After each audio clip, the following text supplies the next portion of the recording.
Hello everyone, AmyR here with Prairie Paper and Ink, and I have some felt plushie projects to share with you guys. I said when I did my little shaker chicken video that I had done several other ones with the other dies and felt, so here's the video for that. Here are the dies I have so far of Simon Says. This is their spring plush release.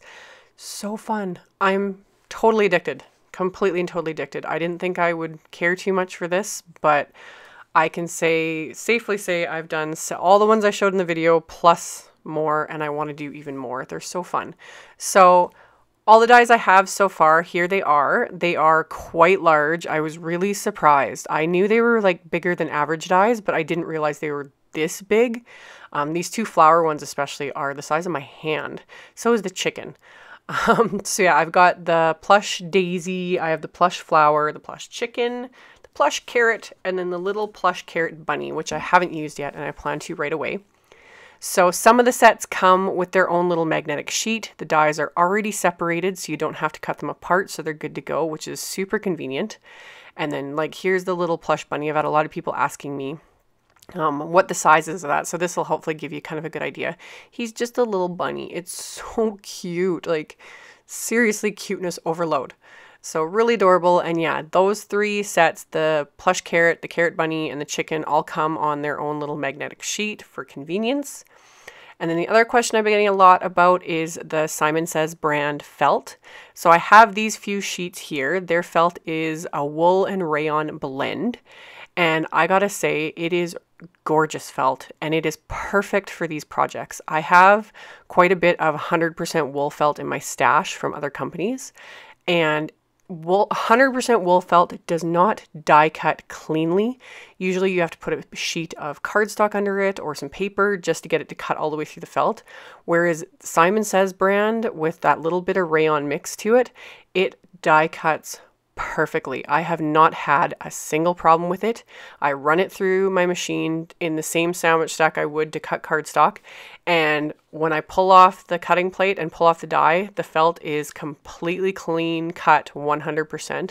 I absolutely love it. So as I use up some of my other colors of felt in my stash, I'm planning on replenishing them with the Simon brand because I think it is amazing. I'm really happy with it, and it's perfect for these projects. So for my very, very first project, I did these actually before I did those little shaker chickens that I had made. That still makes me giggle, like the shaker chicken. Anyway, I did this carrot. So I die cut the orange Simon Says felt with the carrot body, and then the green was just some green felt I had in my stash. This was 100% wool felt, and I had a little bit more trouble getting it die cut cleanly. I had to trim it a little bit with my scissors. The little fibers tend to stick. So once I got it die cut though, I just stuck two of them together and then stitched them together following the holes that the dies cut through the centers. So really easy. With a piece like this, you could add some interfacing if you wanted, or some starch, I guess. I don't bother. It's too much work for me. I want to keep things simple. That, and I'm not very inclined towards these sorts of projects. Once I started doing them though and found how easy they were, I got addicted, like I said. So they're really fun. So I just did a simple back and forth stitch, just following the guide holes that were already cut. So that was really easy. And then for the carrot body, I just went around, same thing, filled in the holes and did one round of stitches. And once I got back to the top, before I sew it shut, I just used cotton balls to stuff it. You can use actual stuffing, you know, meant for pillows and that sort of thing. But I had this bag of cotton balls in the back of the closet, and these ones are perfect because they're not 100% cotton. I think they're like a polyester type. I don't even know. I've had them for so many years, but they're perfect for projects like this. So I just pull them apart and stick them in there. And then before I sew the carrot shut, I added a little bit of hot glue to the bottom there of the carrot topper and then inserted it into the carrot just to give it some extra strength. And then I just sewed around it, continuing to follow the holes in the carrot. And then I went around again so that the stitching was even all the way around and it sealed shut. So again, super simple. Nothing, no brain surgery here, that's for sure. And then just to finish it off, I pull the threads through so that they're coming out the center between the two pieces of felt. And then my first knot, I do not pull very tight because you'll make the stitches pucker if you do that. And then the second knot, I pull really, really tight to make sure it is not coming apart. And then I trim the ends really, really close to the knot. And that one, my first little project, was good to go. So looking back, I would have stuffed it with a couple more cotton balls, but live and learn, and it's still super fun and super cute. My kids are absolutely obsessed with all these little things I've been making them so far. So the carrot was first, and then the second one was the daisy, which I die cut from some yellow felt from Simon Says.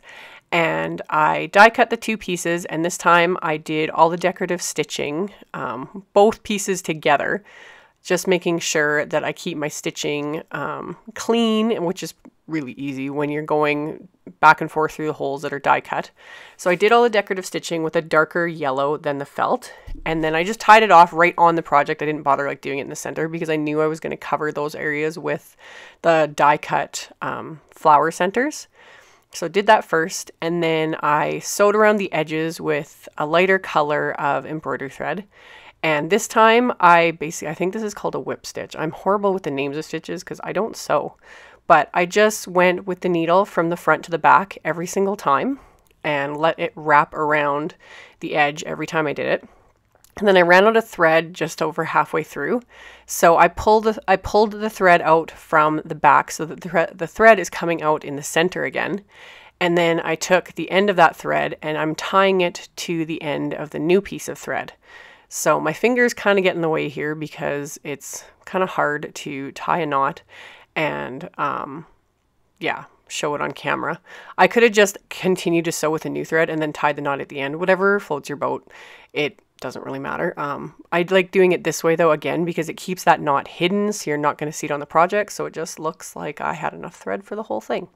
So I made sure to hold the ends of the thread and not the new full length and cut just the ends because I've done things like that. I don't pay enough attention half the time. And then I'm just going to pull that needle through to the back of the project again and then keep going on my merry way. So I'm going to continue to push the needle through from front to back, allowing it to wrap around every time. So it just gives it a different sort of look. That's another reason why I'm really loving these projects is you can, change up the type of stitching you use and it has a whole different look. So I did that and then I stitched on the center and I got this fun little daisy that my 10-month-old loves. He thinks it's so much fun. I think just the bright colors and the texture of it really gets to him. So yeah, he likes to chew on it too. My kids are loving these projects and I'm just having so much fun making these things for them. I can go on and on about how much fun I'm having. So I think it's kind of obvious at this point. So for my last little project, I used the Plush flower, which is huge and my favorite so far.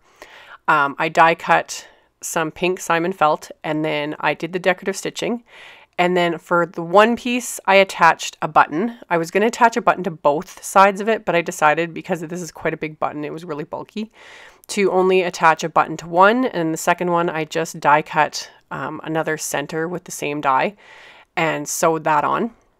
And then again, went around all the edges, just doing one simple stitch. And then before I completely close it up, I grab the cotton balls again and pull them apart really, really well so that I don't end up with this lumpy center. I like it to be a little more smooth and consistent. So just pull them all apart and fill the inside. And then I went around the perimeter again so that all the stitches, all the holes were filled, all the stitches were done. And then to finish it off, when I get to the original thread end, I just push the needle through, and you can see I'm just pushing through, but not all the way, only through the one piece so that the thread is coming out through the center. And then that way I can tie the knot and it will be hidden on the inside of the project, which again, it's personal preference. You don't have to do that. I personally just like it that way just because one, it keeps the knot hidden so it looks a little more finished, and two, with my little munchkins, little fingers just find the knots like within seconds, and then they'll sit there and they play with it constantly. Like if you have little kids, you know what I mean, like the tags, the knots, anything like that. And with something like this, I could totally see them playing with the knot until it wears out and then, it all comes apart. So I like to hide the knots as much as possible. And then if you really want to make sure it doesn't come apart, you could give it a little squeeze with some felt adhesive or some Ranger Multimedia Matte and you're good to go. So thank you guys so much for watching, and if you're interested in these projects or any of the supplies I used, I will have links below the blog post, or links below to my blog post, as well as links to all the supplies used in the description box below the video. So I will see you all next time. Bye!